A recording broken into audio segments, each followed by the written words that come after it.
ஆளுங்கட்சி MLA PN Manivannan நேற்று விடுதலையானார். பின்பு மறைந்த பூஞ்சோலை தொகுதி தொண்டரும் மூத்த உறுப்பினருமான திரு மாரிமுத்து அவர்கள்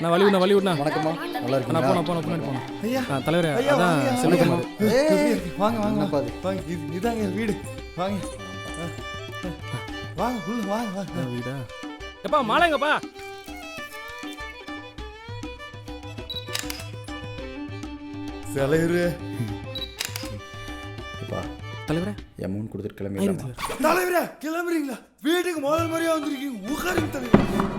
அடுத்து என்னது இது? தலைவரே உட்காருங்க தலைவரே. பரவாயில்லையா? பரவாயில்ல, நான் கீழே வந்துக்கிறேன்ப்பா.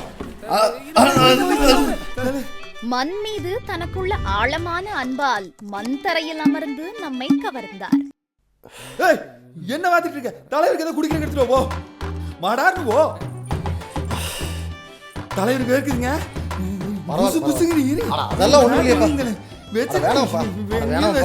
மக்கள் படிக்கு எனக்கு எதுக்கு நம்ம கட்சியில் கொடுத்துதாங்க தலைவர்.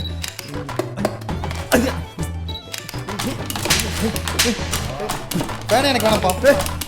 எனக்கு வேணாம் தம்பி. எனக்கு ஃபேனே வேணாம்ப்பா. இயற்கை காற்றே போதும், எனக்கு மின் செலவிட வேண்டாம் என்று எளிமையாக கூறினார்.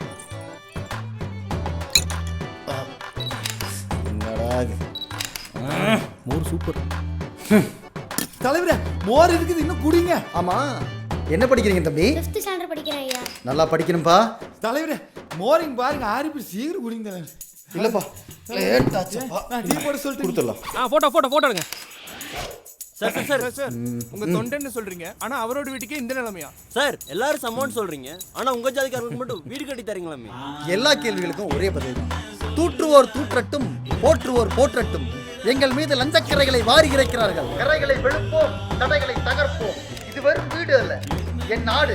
நாங்கள் மீண்டும் ஆட்சிக்கு வந்தால் இந்த வீட்டையும் நாட்டையும் கட்டி எழுப்புவோம். நடந்து முடிந்த பூஞ்சோலை தொகுதி இடைத்தேர்தலில் எம்எல்ஏ PN மணிவண்ணன் பெருவாரியான வாக்கு வித்தியாசத்தில் வெற்றி பெற்று இன்று எம்பியாக பதவியேற்கிறார்.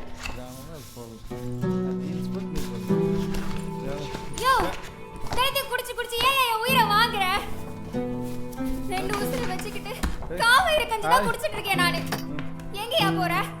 பேசிக்கிட்டு இருக்கேன்ல நானு. போஸ்ட் ஓட்டுறியா? நல்ல ஓட்டு.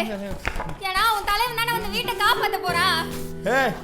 நீ சொன்னாலும் சொல்லினாலும் தலைநாட்டி காப்பாத்தும். பாடு. எல்லாம் என் தலை எழுத்து. என்னடா பாக்குற? படி.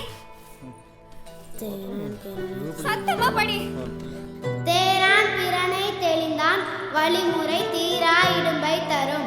ஒருவரை பற்றி நன்கு ஆராய்ந்து பார்க்காமல் அவர்பால் நம்பிக்கை வைத்து பதவியில் அமர்த்தினால் தனக்கு மட்டுமின்றி வருங்கால தலைமுறைக்கும் தீராத துன்பம் தரும்.